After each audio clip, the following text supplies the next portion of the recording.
Welcome to the Mission After podcast, where we help veterans discover and execute on their next mission. I'm your host, Mike Bledsoe, and today's guest is Dave Fielding. He is a former Green Beret who got out of the military recently and has made some really great steps into the civilian world. He's done a really good job, better than most, and so I think you'll be able to take some notes from him. He wrote the book Into the Darkness, A Journey of Love, War, and Emotional Freedom. And one of the things I got from the show with him is how he was so quickly able to begin to pursue his passions instead of just going with something that's safe. So I think you're going to get a lot of really great tips on how to approach the mindset of getting out of the military if you're new out, and for those of you who've been out for a while, I think you're going to find the conversation to be simply inspiring. We get into a great conversational pace, and we'll definitely be having him on again. Again, his book is Into the Darkness, A Journey of Love, War, and Emotional Freedom. And before we get into the show, I want to let you know that we just started the new the Mission After community, which is free for the first 100 people. We have 16 people in there right now. And I put in a microdosing course. There's some breath work stuff in there, and there's a community thread where we're all having a conversation. So right now it's free. I recommend you getting in there. You can go to themissionafter.org. Just click the button to join, and you'll hop in there and start joining us in the conversation. Enjoy the show. Oh, what's up, Dave? We almost made the classic mistake of doing the podcast before the podcast, and that's how I know it's going to be a good show. We're in for a ride. Yeah. It's like, I have to stop you. Yeah. So, we were just talking. I'm traveling, and you just got done traveling, and just one of the things that I've noticed is I'm 42. You're 39. Is it 39? Is what you said? Yeah, 39.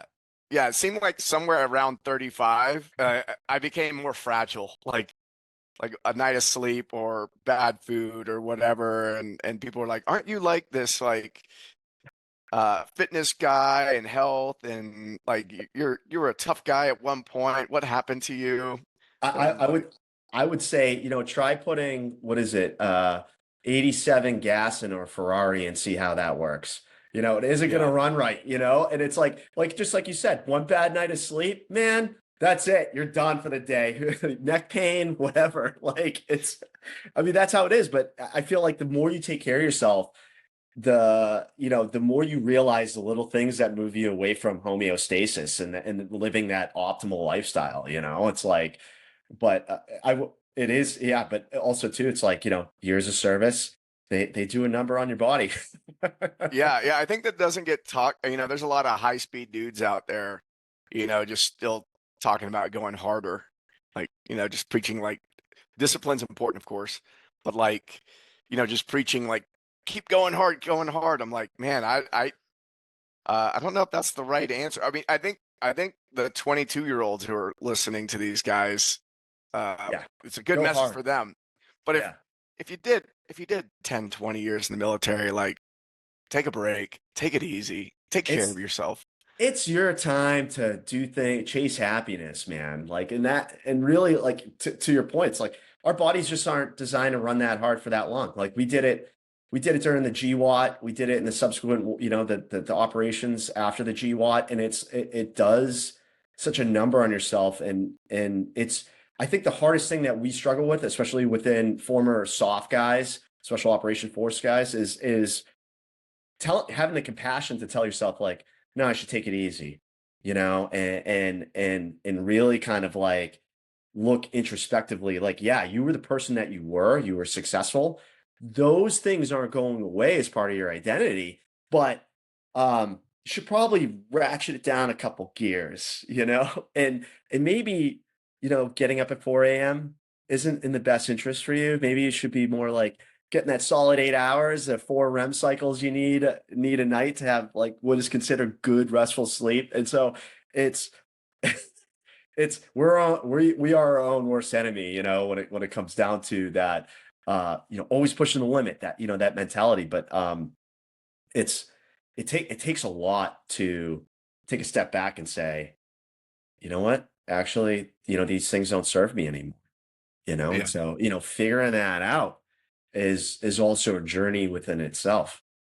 Yeah, I mean, I wasn't even a soft guy, and I was in Fleet Navy, and you know, go on a deployment. You're lucky if you got 5 or 6 hours of sleep for 6 months straight. Uh, the food's not great. The you're eating bad food. Hmm. You're getting poor sleep. You're not the sleep quality they do get. It's no good. Hmm. Uh, the exposure to radiation, the Of exposure to course. chemicals, the I tell people a lot of times, I'm really, I had the foresight to get out after 4.5 years. Like that, the Navy wasn't taking me on the track that I wanted to go. I actually wanted to go to Buds Oh, cool. and do that. Actually went once, didn't make it all the way through. And then getting back wasn't gonna happen for me. So, but what I recognize is like, oh, this is like my life force is being spent really quickly here for Hmm. a pretty, what I consider to be a mundane job.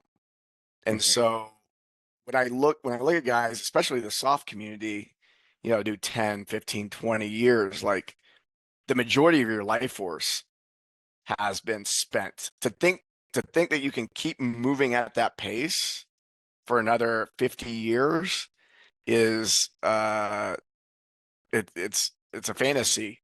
And we gotta like slow down and repair. And Absolutely repair.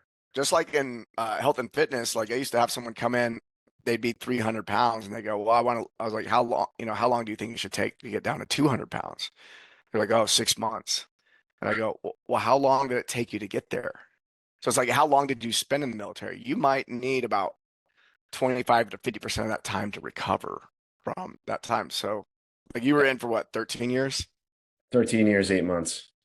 Yeah, almost 14 years. It might be, 7, 8 years to feel spry. I don't know. Oh, How you that would feeling be now?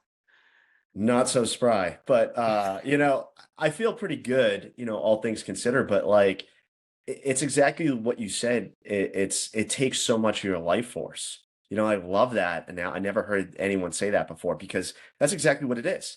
And so, for the audience, other than being a Green Beret in the latter half of my career, I was in the intelligence community as an intelligence officer. And so I did human intelligence operations because, the idea of it was fun to me. Yeah. It was more of like the thrill of getting away with something is what It's really it's it's, attracted. it's why a lot of people join the military. Is like I saw the movie.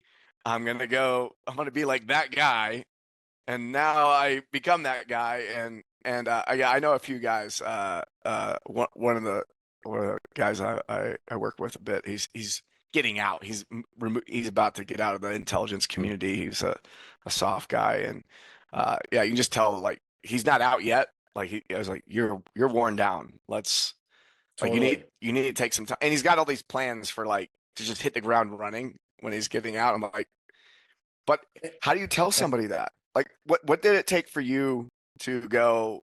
Because I bet you came out with like a gung ho attitude. And I is that true? No, I No. actually had a fair amount of failure on my exit that Uh, really that was like, you know what? Maybe this isn't for me. Because like, here's the thing: is that as military members, we're so used to planning.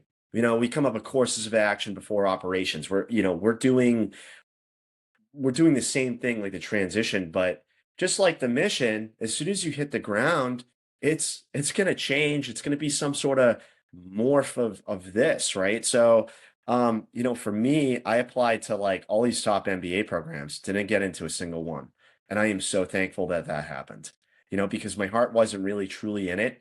But for me, I viewed it as I don't know what I'm going to do, so I'll just go there for 2 years and figure it out. But yeah. like, I can see if you're a junior military officer and you're transitioning out or junior enlisted to do that, like go bachelor's, then get an MBA or something like that. I mean, the opportunities that you get from that are incredible. And I'm not to knock them or anything, but as a dude who's been doing ops for a majority of their career, probably not probably not the best thing for me. So after that failure. Or it wasn't even really. I mean, yeah, failure. We'll call it failure. Yeah, I'll I own think it's that. good to And say that because I think that's how and a lot of people are viewing their the being turned down for something. Like, oh, I think I'm gonna go yeah, down this track and it got turned away. I'm going down this track and I got turned away. Like uh-huh. it's I think in the military, like it's so common that you're on a single track and Yes, if you don't accomplish something, it is viewed as a failure. Like I tried to yes, go that way. There's no you don't get to choose your pivot. no, Like what I was saying, like I washed out of buds. hmm I didn't get to choose my pivot. They were like, hmm "Oh, you failed at this. Now you're gonna do something you really don't like." yeah, Right? And so there's I think the idea of failure is so much bigger in the military than it is out in the civilian world. Because when I got in the civilian world and I experienced failure, I go, oh, I actually choose my pivot. And I think most civilians don't know that either. Like and that I think school ingrained something in us that causes us to see that there's a track, hmm but like there is no such thing as a path that's already drawn out for you. but that's the beautiful thing about life. And so I think for me, it's, I had this idea. I was like, oh, I'm gonna live in New York City. Oh, I'm gonna work a cool job, and I'll just, make money, right? And like I think my number one advice for people that are listening to this podcast is go to where your strengths are, right? So I'll start my story. My family kind of had like a little bit of a rite of passage, and I'll spare all the details, but my grandfather was a POW in World War II. Whoa. He was in the Royal Air Force, and before that, he was in the Marine Corps, U.S. Marine Corps, signed up to in the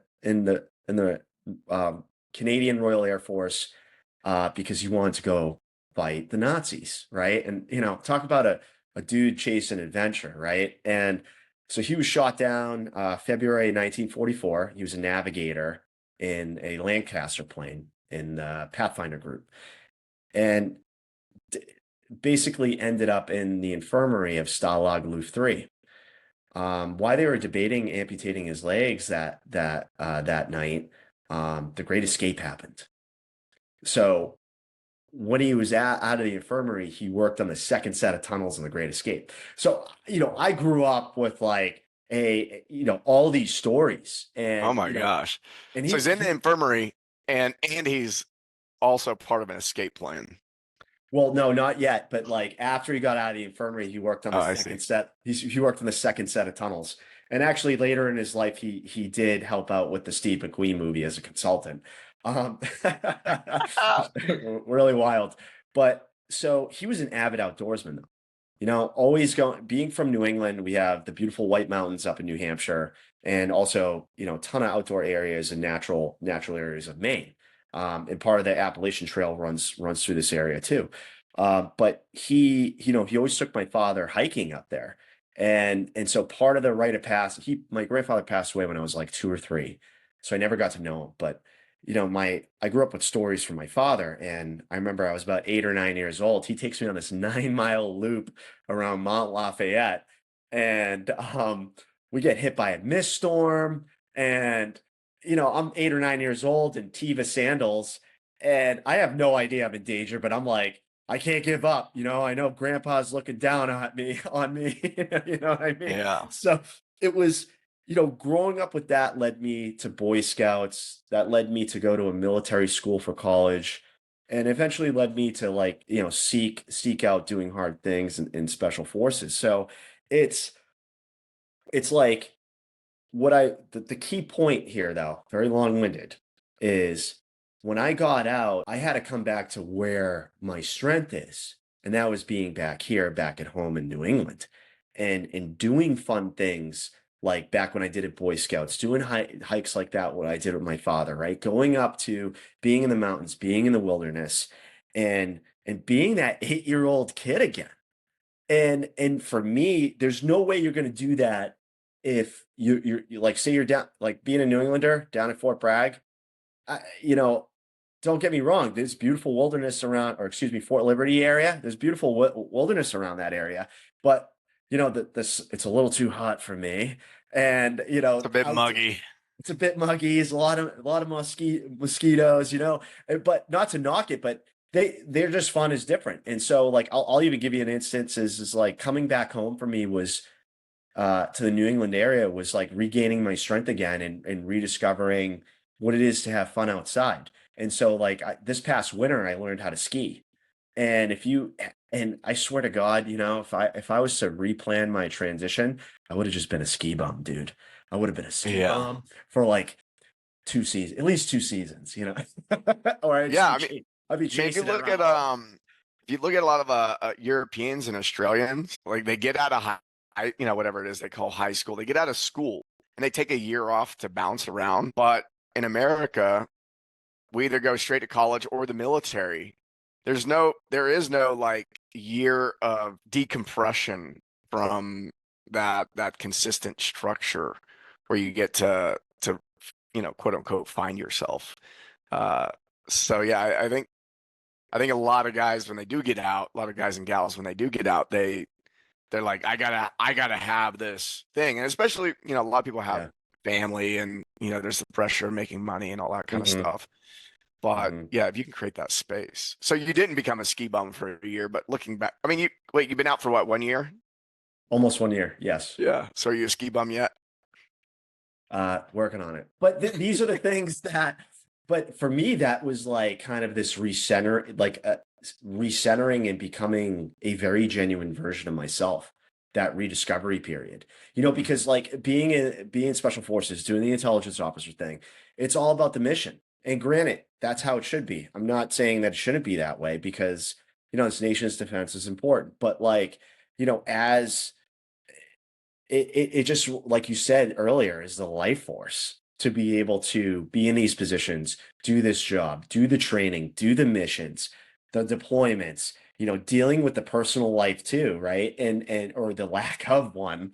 You only have, I like to say life is a buffet, and I'm a dabbler. I'm definitely a dabbler of life. I'll try a little bit of everything. But that lifestyle, it doesn't really afford you that, and Yeah. you got a PCS, you got to live in a certain location. Granted, you're exposed to some really cool stuff in the military, and it's awesome, and it makes us better people and gives us different viewpoints and everything else. But I think a lot of people that are listening to this that are looking for growth, there is that identity too, that uniform becomes a part of us. So yeah, I did the transition classes.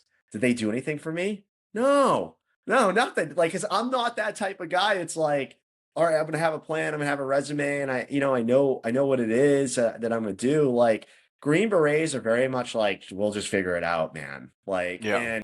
and that's how I've always been. Even before Special Forces, I was like that. So, for me to build, um, a life that is intensely genuine to me, you have to experience it first. You're not going to know. And honestly, like failure, I wouldn't even say it does. When I say failure, it doesn't have the sting that failure had when it was in the military.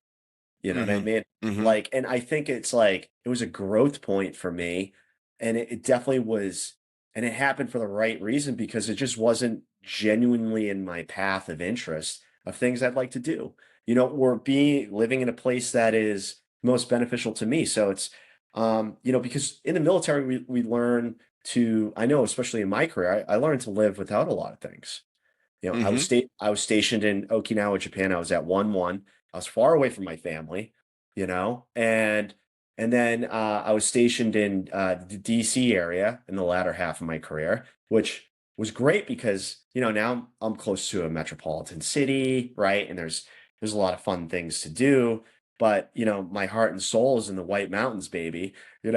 So now it's like, well, Dave, what are you doing now? Well, other than writing and promoting my book Into the Darkness, which we can get into in a little bit, but is I'm building a health and wellness program for law enforcement because and like just the name of this podcast, the mission after, right? It's I look at all the struggles and trials and tribulations I went through in the military. It's like there's an element to me that still feels the need to serve and give back. And, as I'm 39 pushing 40.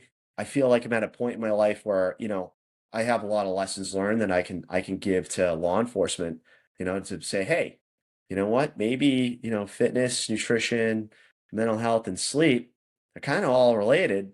You should take that stuff seriously too. So it's a rewarding career. It gives back, and for me, it provides me some mobility, Yeah. and to kind of play around with things, So you're playing with your strengths there. So totally. you're like, okay, I served at like the highest level of the military where these things are required. This level of fitness is required.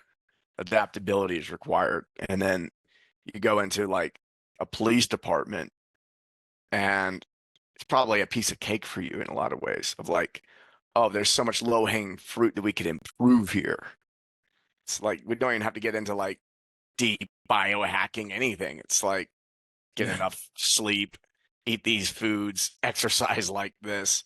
Like it's probably fairly simple for you where it might be a total mystery to somebody in the police department. How did you get it? Are you working with police departments? Are you engaging I with work police officers directly, I or how work does that with work? I work in a jail, right? So there's some excitement with that. Everyone's like, What? wait, everyone's like, oh, so you really give up the element of danger in your life, did you, Dave? You No, you but enjoy surrounding yourself with characters, is what it is. Yeah, yeah, yeah. What was that network? It was a TBS Characters Welcome. That's basically it. yeah. But I work mostly with corrections officers right now, Okay.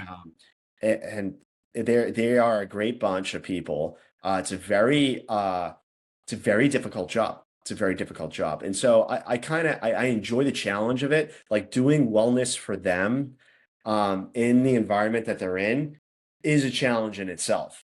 And so, between shift work, and then just every day they put their like kind of like the military, they put their boots on, they come into work, and regardless of what happened the day before. And so it's for me to bring these tenets, to them, and give it in a very digestible format. Whereas, like, yeah, it does play to strengths because I went out there and lived it, so, Yeah. and plus I'm going to school for it right now too. And it's great to like kind of really put some of the science to instead of talking to the professional, like I'm slowly morphing into the professional now. That's the best way to go. I Yeah. mean, that's how I did. What are you studying? What's the degree program? I am a Master's of Science in Health Promotion and Management. So I'm about halfway through the course, halfway through the Nice. degree right now. Nice. Um, I got a bachelor's in exercise and sports science, and I awesome.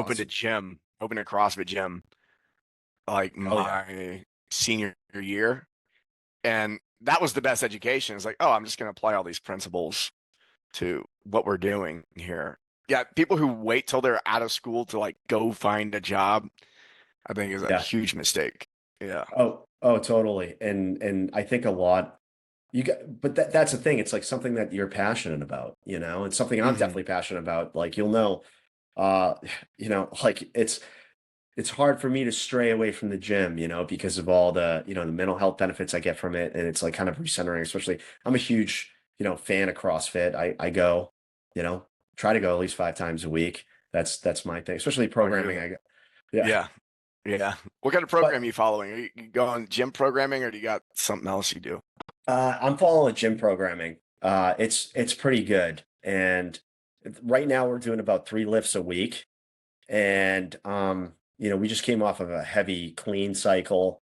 And so, now we're working on front squat, sumo deadlift, a lot. And my focus is, for me to hit those new heights. But you know, it's it's a fun thing to do. I mean, for me, it was the military kind of made fitness part of my life, so it's something that I didn't give up on, and I don't think I ever will. But am I going as hard as I did? No way. No way. I have a lot more forgiveness for myself where I'm like, if I'm sore, I'm like, you know what? I should probably take a rest day, Dave. Should probably take a Yeah. rest day. And so there is something that I realized, right, when I was in the military that I love to talk about is allostatic load. Yeah. Allostatic load. So if you're transitioning and you're getting ready to get out of the military, you need to keep an eye on your allostatic load. And that is so like the definition of stress was basically they came up with Hans Salier.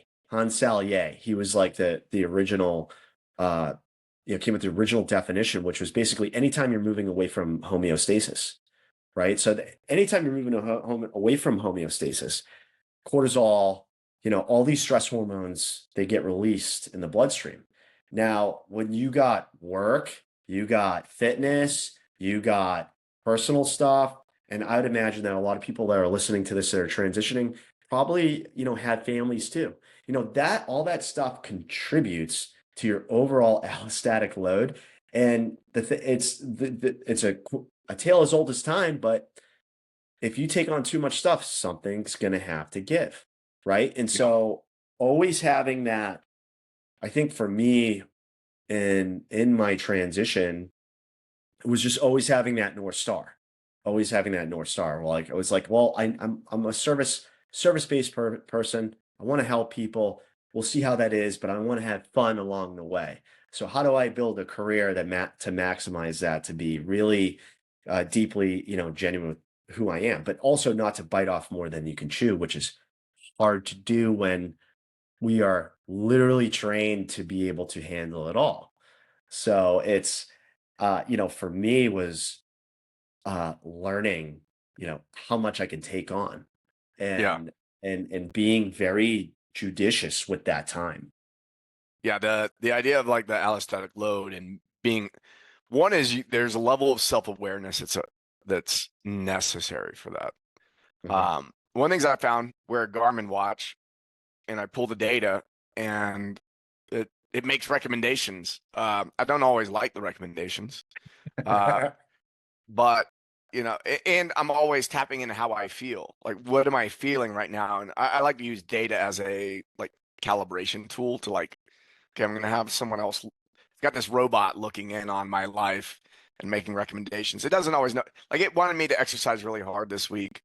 Like, it was Mhm. recommending really hard workouts, but I did a 72-hour fast. I'm like, well, I'm not going to work out hard when I'm fasting. So like also, Mhm. you know, bring my own common sense to the situation. But this idea of like all stress, anything moving away from homeostasis is something that needs to be considered as you're taking things on. Mhm. Am I going to go do a cold plunge? Am I going to go work out? Uh, am I aware of all the things that are causing me stress, or do I overload myself and get sick and then just think, oh, I just got sick, and then it's like, oh wait, I probably overrode the system. Like, because that's another thing that happens in the military, and I think a lot of this starts in like sports. Like, Mhm. you probably did sports when you were a kid. Of I did course. too. Mhm. And it's we learn to like mind over matter, right? It's Mhm. yeah, it doesn't matter how you feel, just keep going. And that if we bring that, if that's how we live our whole lives, like I noticed that people who live that way will like get sick and then they get better and then they get sick and then they get better. And like the idea of getting sick is just like, yeah, it just happened. I don't know Yeah. why. I must have caught a bug. I'm like, I think the bug is around all the time.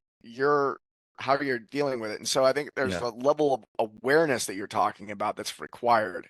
And then Mhm. people have to be like, I just call it like paying attention. Are you just even paying attention? Are you paying attention to the stress at work, family, all that stuff? And Or are you overriding the system in order to try to like meet some arbitrary requirement you've set for yourself? I really think that our experience in the military kind of wires us to be that way, right? And so a lot of like, special forces selection, right? You got to I remember one of the cadre said to me, this is at some time, I think, in the qualification course. So for your audience, you go to special forces selection, you get selected, and then you got to survive the 18-month to 2-year qualification course after that. But this is something that always stuck with me. He said, well, if the mind don't mind, then the body don't matter. And I mean, at the time, sagely advice, but is that a mantra to live by? Absolutely not, man. Like, and to your point, it's like, the more you move away, the more you move away from your homeostasis, right? And if you don't have that solid foundation built of like you're getting enough sleep, right? You're eating the right foods that's good for your, good for your body, right? That works for you, right? There's more studies that are coming out that it's not so much the things that we're eating, it's how they interact with the microbiota in our gut, and our gut health is super important in driving our overall health, right? So there's all these little things you say, like if you're trying to run your body like a Ferrari and you put 87 gas in it instead of premium, you're gonna you're gonna feel the effects of that. But to, additionally to your point is that no one's even paying attention, and I don't even think that I was paying attention to it in my career. It's at certain points, and I have a multitude of injuries that you can't see. Probably the most surprising one that I found out was I had a TBI and a moderate TBI. And so I'm thinking, like quintessential SF guy. I'm like, oh, that's not bad, right? And they're like, the doctor's like, no, you could have died. And I'm like, oh, that's not good. And it was like realizing the fragility of, that I have a year's running hard, but I would never put two and two together like that. And so, um, for me was running. I'll kind of I'll dovetail into the book because I think the book is a great example of this. Yeah. Is and so you have a person that's me, right? In 2018, I took off my green. First line of the book says 2018, I took off my green beret and became a spy, and I did all this very cool spy training. But in the meantime, my personal life fell apart.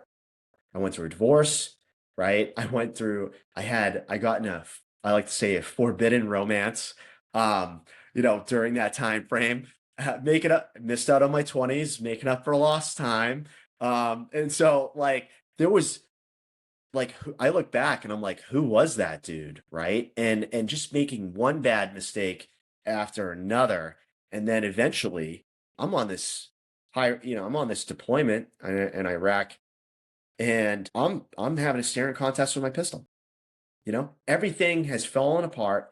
My entire life, the internal dialogues that I just let run rampant inside of me that led me to that moment where I almost took my own life.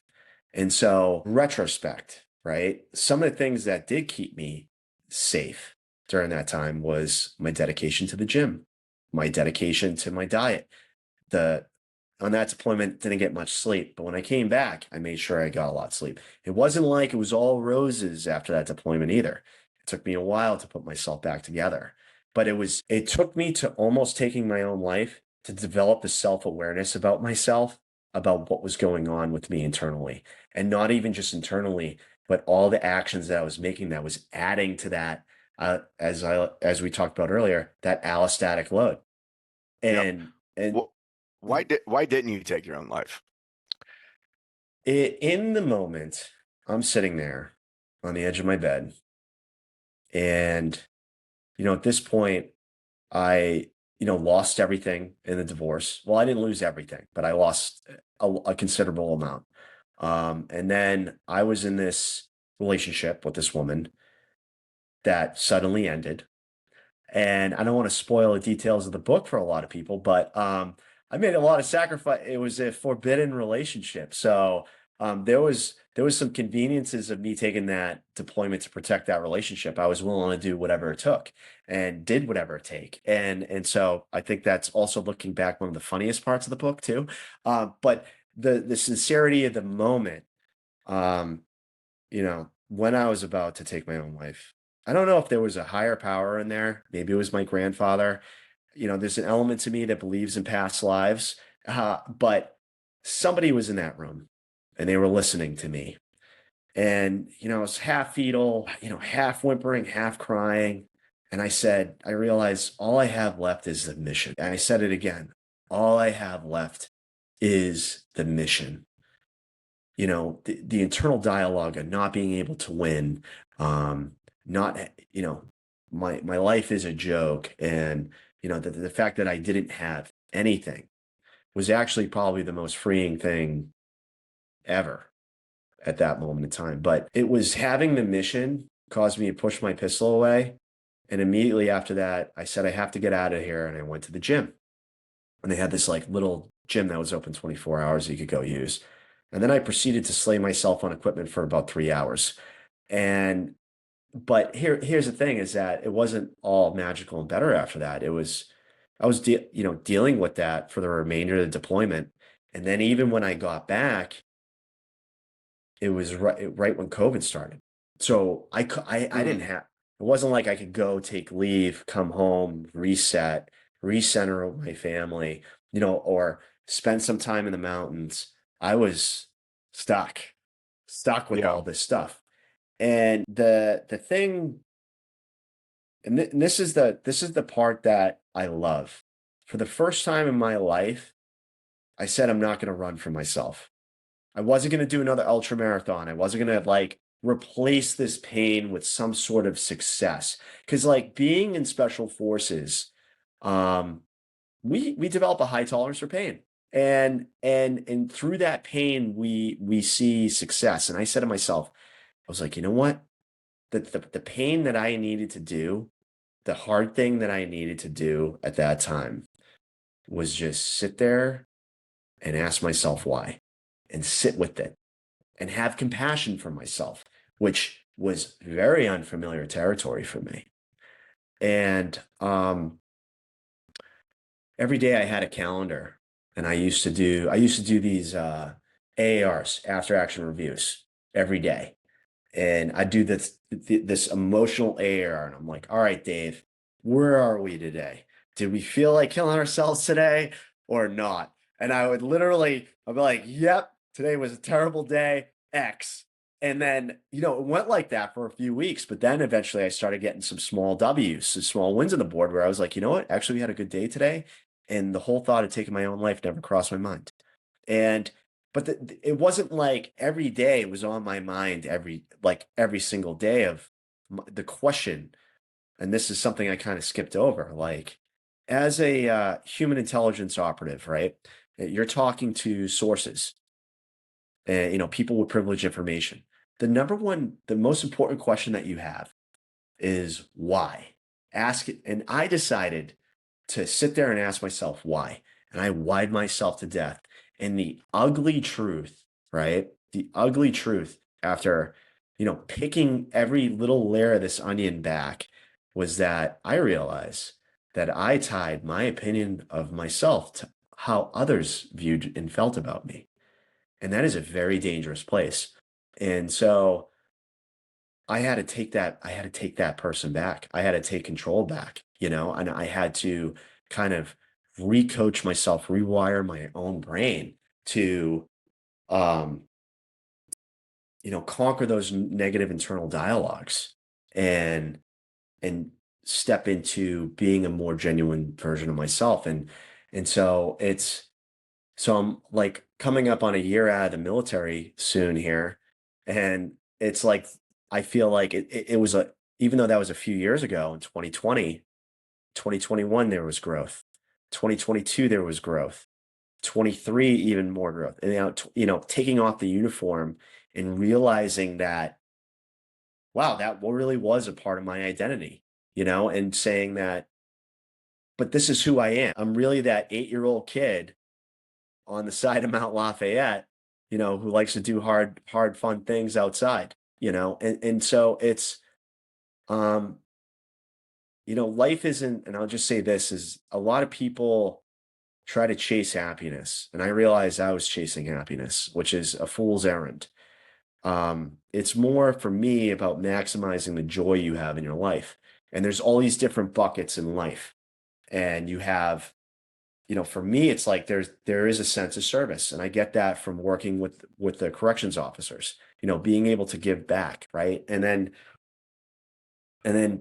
picking up new skills like skiing, mountain rock climbing, all these things I've always wanted to do, mountain biking type of stuff. And also having the freedom to building a life to be able to have the freedom to do that too. And, and it's obviously a story that is to be continued, but there's little things every week you learn about yourself that you shake, I am not impervious to, the negative mental thoughts, even still to this day. But I am hyper vigilant about being aware of stuff now. Like just the other day, this is gonna sound really silly, but I have to share the story. I have to share the story. It's so silly, but like I kind of laugh at myself. But I'm taking this class right now for research methods, and I just came off a weekend. I went to New York City, did another podcast. I was with Jack Murphy, etc. And I was woefully unprepared for class, but that was the narrative I created in my mind. And I had all this anxiety, like similar to showing up to any one of the numerous military schools I've gone to in my career. Like you had to show up every day and perform. And I realized all this anxiety I had in myself. I'm like, you know what, dude? Nothing bad's gonna happen, man. And guess what? Guess what, Mike? Nothing bad happened during that class. It was no big deal. I just sat there and just did class and everything was fine. And I was like in my own head. And I kind of laugh. Like there's that, there's all these little things like that you just develop that self-awareness for, and you start to realize that it's not that bad. It's not the end of the world. There is going to be no punishment. There isn't really, and it just the extremes that I've worked in over the years and letting go of that. So it's, you can be late in the private sector. Yeah. Everybody's late, like, so, it's really silly, but, every week it's something new. You're peeling that onion back. And just like you said, I would imagine it's going to probably I'm excited to see where I am from a year from now, but more importantly, I'm excited to see where I am like 3, 4, 5 years from now. And Yeah. age is a state of mind, man. It really, if anything, New York City taught me about. I used to work in New York City when I was in my early 20s before the army, and there was 50-year-olds acting like 25-year-olds, and Oh yeah. not that I could do that, not that that's my thing, but it really showed me that age is a state of mind, and you can be as young as you want to be. So, Oh yeah. uh, I've been to Burning Man 5 times now, and it's a great place to like just witness people of all ages being children, like yeah, just having a good time. Like it's a great place to do it as well. Yeah, one of the things that struck me as you were talking about, um, you know, yeah, people are late in the civilian sector. You went to research methods class, you weren't prepared, but it actually like no one yelled at you. You didn't, yeah, no one, threatened to, you know, take your pay, whatever it is.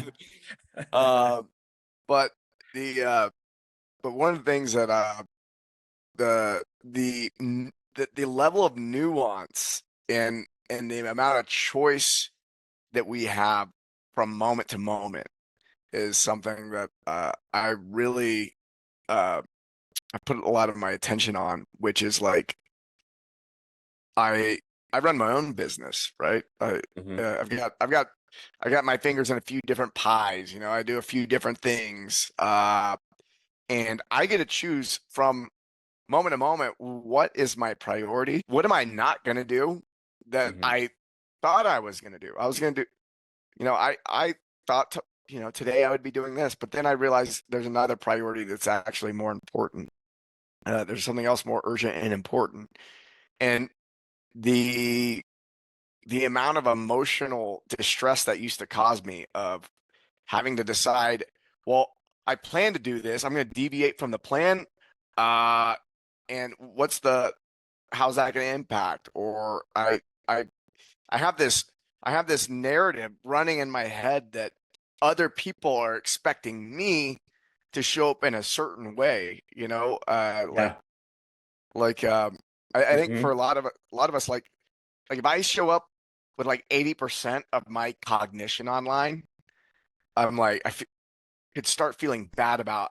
I'm not doing a good enough job on the podcast or coaching or mentoring or Mhm. whatever it is that I'm doing when I'm interacting with people. They don't even notice. No, They don't know. we're And our own worst critics. yeah, so it's like realizing that, you're 70 or 80% better than most people's 150%. You If you've been applying yourself day after day, right? absolutely. I had a conversation with a friend of mine. He's running a business. He has a business. He has a full-time job, and that was the exact conversation he had going on inside his head. He's a veteran, great dude, and building a great business. But it's his passions in the business. The 9 to 5 is just funding everything. Paying for the Yeah. house. Funding for the kids. And that was exactly what I told him. I said, "Listen, man, like your 80% is going to be 100% or more for a lot of people. So it's." If you have to give 75, 80% of effort at your 9 to 5, you're not checked out. No one's saying that you're checked out, man. No. But your new mission that you should be given 100%, is this business that you have that you're building now. And so it was just he knew that he just needed to hear it from somebody else. And so Yeah. because there is like a level of guilt, because like we're always like, this is my mission when I'm here, and I'm gonna meet mission, and this is my mission over here, and it's uh but it's like comes back to how we started this conversation is like you got to be very judicious with your calories and what you spend it on. And Hmm. because your allostatic load can only handle so much, right? And so do you want to, spend the best hours of your day, focusing on the dream, or do you want to be spending it on the 9 to 5 where, you given 20% more effort to meet that, for you to be at 100%, they're only getting 5% more.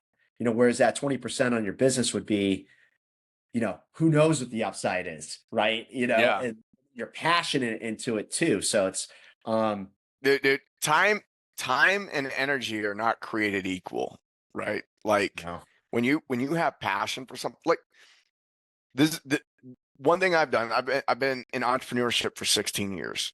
wow. And what I found is that I can actually finish my workday with more energy than I went into it with if I'm doing the right things. Uh-huh. If I finish if it's 1 or 2 o'clock in the afternoon and I'm tired, I did a bunch of shit that I probably shouldn't be doing. And sometimes it's a requirement for a short period of time while you get things in order so you can delegate that out or Hmm. automate that out or whatever it is. Because we live in a world of automation now. Hmm. Robots are doing shit for us. So like the the that's always my sign. Like, man, I'm tired. I go, well, shit. What was I doing? What made me tired? Okay, how do I get rid of that? Sometimes we're doing stuff that makes us tired that's not even really that important. Yeah. Uh, Hmm. like most businesses fail, and it's usually because people are just focused on the wrong things. Like people will like spend all this time building a website, or they'll spend all this time posting on social media or whatever it is instead of like actually selling a product or service. Hmm. Like people forget that like you sell to people. You don't just like Yeah. you don't just put checks in these boxes and then like, well, I did A through Z, nothing's working. I put up a website. I'm like, yeah, but you know, does any of it make sense? Like, does Yeah. it make sense to the customer who's Hmm. coming in? And so it's like, are you doing the right thing? Are you fired up about the right thing? Maybe you shouldn't even be doing this business at all. I, I've Sure. I've run several different businesses. Just Hmm. because one business was doing well doesn't mean that I should have been doing it. Or maybe Hmm. because it was doing poorly, like I wasn't quite in alignment. My Hmm. passion wasn't quite there, and that's why it wasn't working. So I wish that I could just, give somebody a pill and say, take this pill and then you're gonna like know what you're passionate about. But it's a lot of trial and error. Oh, totally. I was even looking at starting a CrossFit gym, at one point, and then I got Oh my yeah, you would have just joined the rest of the veterans. It's just I know. Then I'd have an apparel line, and it would be this whole thing. Podcast, uh, coffee. Yeah. Well, Oh, totally. Yeah, it's got to be all those three things, the trifecta. But like, I, I got my CF level one, and probably one of the best things I did while I was like figuring out my next steps in life. I coached special needs adults in CrossFit. So I was one of the head coaches. I was down at 12 Labors, Annapolis, in Maryland, and twice a week we coached special needs adults, and it was very people living with Down syndrome, people with autism, um, all amazing human beings, right? Like they taught me more about myself than I ever thought. mm, But I also realized that owning a gym is very, very, it's wicked hard, dude. It is so hard, right? And it's like, I know that this isn't the path for me, but I enjoy doing it, but it's important to try things without, you know, do an internship. Like internships are great. Like you can figure out whether yeah, you like or not, whether it's for you or not, instead of going all in. And I just think that that's like a funny example of like me while I was just figuring it out. And people are like, yeah, you should start a CrossFit gym. And I'm like, I don't even know if I'm good at running a business like that, you know? yeah, You're like, and it's to your exactly to your point. Like, was that something I could be passionate about? I probably not. The type of person that I am, like, I'm a dabbler, right? So like a yeah. lot of irons in the fire for different things. If I like it, all right, I'll put more calories to it. But I think the transition journey for a lot of people isn't a what is it? I'm trying to think of the saying, a zero sum game or something like that. It isn't just all in on this one thing and then that's the Yeah. path for the rest of your life. And it's just, Well, I think what a lot of people get caught up is they've got some type of lifestyle that requires a specific income, mhm, and they are unwilling to adjust their lifestyle so that they can do something they're passionate about. Because sometimes when you do something you're passionate about, there's a lull. yeah. There's a period of time where here's the thing. If it didn't require faith and if it were always easy, Hmm. then everybody would be doing it. Hmm. They'd all be pursuing their passions. But to pursue your passion requires a certain level of like trust and faith Yes. that I'm knowing I am going to go through a lull, and maybe my income this year just won't be as high, and I'm going to figure out how to make these cuts, and maybe I'll run up some debt, and Hmm. just knowing I know that sounds so irresponsible to so many people, but Yeah. if you're pursuing your Hmm. passion, like to me, you're guaranteed to succeed. The only Yes. time people fail is when they don't pursue their passion. And I witness so many people when we start talking about their passion, the next word out of their mouth is but. So they negate everything before that and just start focusing on all the reasons why they should not do it, Hmm. which is a terrible place to live.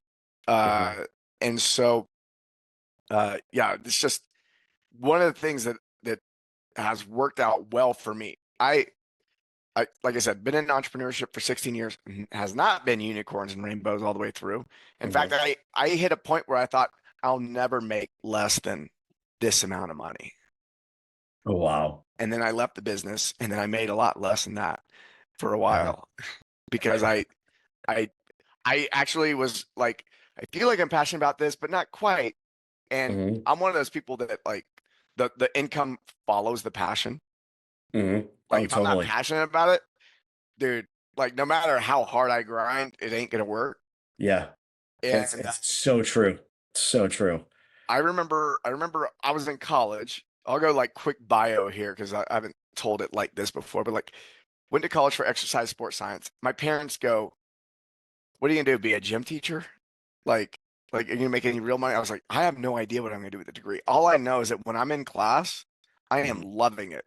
And they didn't understand how much like of a research component there was. Like at the university I was at, there was so much research happening. Uh-huh. Um, and I was like a physiology nerd. And Mhm. so, and then I opened up a CrossFit gym. I'm like, oh, I can make money doing this. In 2007, no one was making money in a CrossFit gym. No, No one didn't know what to charge, didn't know you shit. No one knew what You, CrossFit was. no, you were ahead of everybody else. I was in Memphis, Tennessee, trying Oh to get wow. people to do CrossFit, right? It's not a healthy city, and it's not a city that there's not a lot of money there either. Mhm. So, but I was passionate about it. I thought that this was going to be the only thing I did. I don't know how many projects I've done where I thought that the projects that were always successful is the ones that I thought I would do till the day I die. And then Uh-huh. 5 years go by, and I'm like, I was so silly. I'm going to sell this thing or I'm going to walk away. But the gym, I get to use my degree for my gym, and I was like, wow, one passion led to another. And then I got to a point where I hated the gym, but Uh-huh. I had started a YouTube channel and podcast that were now I'm flying all over the world doing interviews with these people and interacting with high level coaches and going, holy shit, this is what I'm passionate about. And after a while, Uh-huh. talking about exercise got boring for me. And I go, there's something deeper here. There's the mental and emotional aspects that are contributing to Totally. people's quality of life that's gonna and I go, Yes. oh shit. And so I just kept on following the the breadcrumbs. And I think that there were so many opportunities when I left one thing and I jumped into the next passion that could have looked like Mm. failure.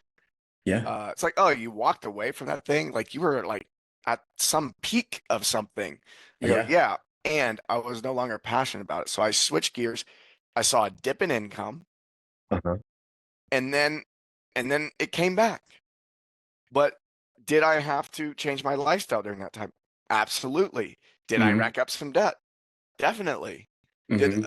did it uh did my fiance ask me to get a job at some point? She did. Did I go get a job? Fuck no. So like, Good on uh, you. so it's like, I, yeah, I just want to say that because the people who are listening, this is the part of the podcast we're in where it's like we're talking about Mhm. passion. I go, I, I don't see any other way. If and you really are that joy you're talking about, like you could either be grinding somewhere, but if you are working that job to make ends meet, and then you're also uh pursuing your passion, I would say to that person, do your shit first. Wake up oh, early and work on your mhm, business first, then go to work. Don't mhm. don't think that you're going to have the same amount of oomph at the after you get off of your job. I'll tell you that is so true. I mean, for me, the book, it's all about the book, man. Like the book is a passion. Writing, I thoroughly enjoy writing.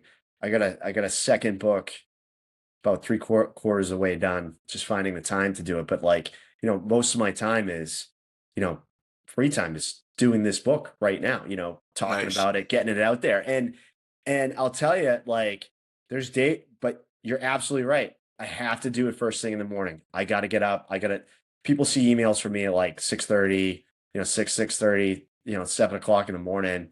And I'll go to my, I'll go work at the sheriff's department and then I'll come back, Also a rewarding day, but you don't have the energy, right? The Yeah. gusto, right? And Yeah. usually I love going to the gym in the morning. I love going to the gym in the morning, but I am the most creative and have the most energy to expend as soon as I wake up and then get some lion's mane coffee in the system. Yeah. There You you go. know? Well, speaking of lion's mane, what have you done for your TBI? Honestly, I I haven't done a whole lot other than really CBT, cognitive behavioral therapy, dealing with a Hmm. lot of, the side effects of not even just a TBI, but like years of service. Um, I nap a lot, which is a Hmm. new thing for me. And actually, I just saw a study that came out a few weeks ago. It was like if you're a man and you take a 20-minute to 45 minute, or 20-minute to 40-minute nap at least 3 times a week, you'll reduce your overall risk of cardiovascular disease by like 68%, something Yeah. like insane. So I'm like, Yeah. oh, you're gonna catch me napping all the time, right? And it's, but Dude, the first year I was out of the Navy, I told myself, I was like, I'm gonna take a nap every single day. And I did, and it was fucking great. oh my God. And I'll tell you, it's the I mean, in terms of if you're suffering from a TBI or, the best thing you could do for your brain is sleep. The best thing you do to heal Yeah, that brain is sleep and getting at least 4 REM cycles of sleep a night. I mean, and if you're a competitive, kind of semi-competitive athlete like I am in CrossFit, this year I was 91st percentile for my age group in the open. I was like, yeah, let's nice, go. nice. And I made quarterfinals, but then I was like, I'm like, hey, I looked at my allostatic load. I'm like, I'm publishing a book. I will probably die in the quarterfinals. Like, it's like can't do both. Can't do both, Yeah, one's got to give, man, right? It's we got a guy at the mission after right now. He's a CrossFit competitor about the same age, uh-huh. and yeah, it's like it's been a constant conversation of he's probably listening to this, so I Oh, won't I drop love his it. name, but I'll just give him shit. That yeah, it's like prioritizing, and I've coached a lot of high level athletes over the years, and there's been points where I get real with them. I'm like, you're not making enough money as an athlete for you to be making this level of taking on this level of risk. It's like, Mhm, what's the real priority? And I think that the getting down to the real priority can be really challenging for a mhm. lot of people, where it's like, I feel like I need to do this, but like I like what you're saying here. It's like, oh, the book is the priority. I do it first during the day. I'm looking at the entire load over on my system over time. You know, what's the priority, and is doing this going to give me more energy and passion for this priority, or is it going to take away? And I think that, yeah, just knowing what your priority is and being hyper focused on that. Because if people don't think, I think it might be a little bit different in the soft community, but in the military in general, like your priorities are given to. True. I mean, like the mission's given to us, we figure out, Yeah, the priorities of work of that. But like, yeah, it's yeah, just, I but mean, that's the number one thing. they So dictate your priorities dictate it. So the idea of identifying and sticking to your own priorities after you get out, like you may have to consider you're an infant when it comes to doing that, and giving yourself grace and saying, yes. "Oh, I fucked up. I didn't actually stick with the priority that I thought I was supposed to have, so on and so forth." Okay, I Mhm, give myself some grace. I recommit to my priority. mhm. And I love the words I recommit, because I go, there's 3 words that are really magic over me, which is oops, I recommit, and then I say the thing I recommit to. But I think that the priority um conversation is like, I see a lot of people making, it's like they have 3 priorities going on. Mhm. It's And too much. I think the book called The One Thing, they talk about how the word priority was not plural until like the last 50 or 60 years. There was no That's a great point. there was no pri there was no such thing as priorities. Like somebody made that a plural term at some point, but 50, I don't know how long ago it was, but there was priority. And that was it. Wow. And then us being the environment, the economic system we are, we're like, no, that can't be it. It's got to be more than one, But it is very true. And on this journey, at least for me, like anyone that's out there that's interested in, thinking about writing, as a potential, career or something to do as well to share your stories with the world, because this is something I realize is that everybody has a beautiful story, no matter how big or small, no matter Mhm. what they do. But the thing that you said that really resonated with me is, um, yeah, see, this is also a complication with TBIs. Like I just randomly lose my train of thought, and I'm like, oh, that Yeah. was really good. But uh, not just passion, but having. Oh, this is where I want to go. It's a marathon, not a sprint.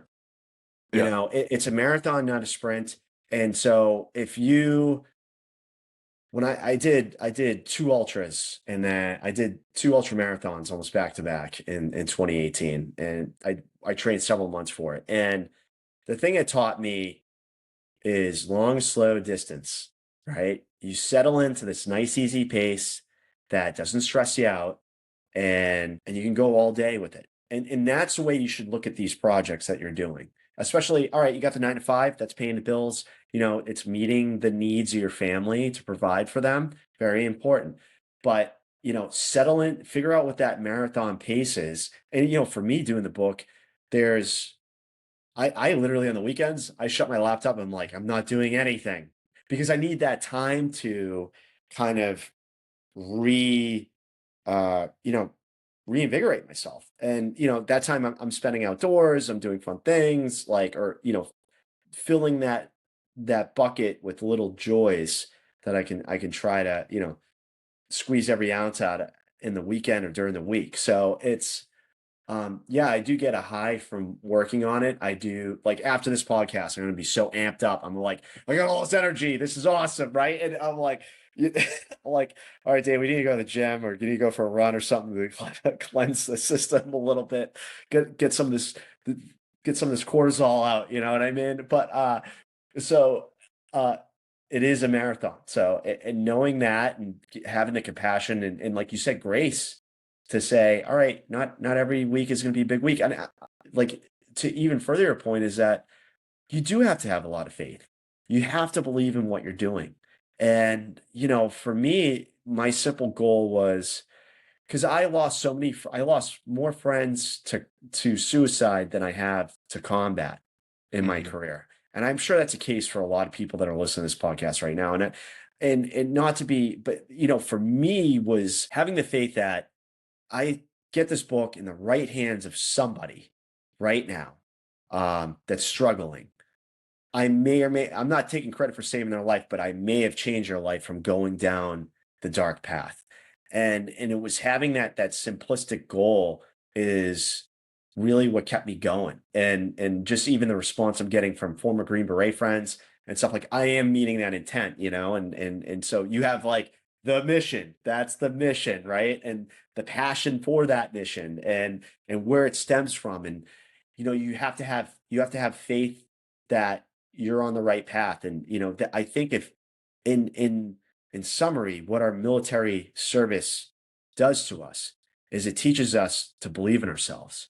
And I think if you're listening to this podcast right now and you're thinking about getting out or you're transitioning or you're in the middle of your transition, is that it's time you've risked so much for this country. It's time to take that same risk on yourself. And I guarantee you'll be successful. Yeah. Yeah. Beautiful. I think we already know the answer to this because you are a passionate guy, but what is your mission after? My mission after, well, I would say it's always in development, but I think I want to be that 8-year-old kid, have the things. It's not about wants in life. It's about joys and being surrounded by natural beauty, being able to have the time to enjoy those things, go outside, right? And for me, I plan on living below my means for a very long time, for the rest of my life, just because those are a priority.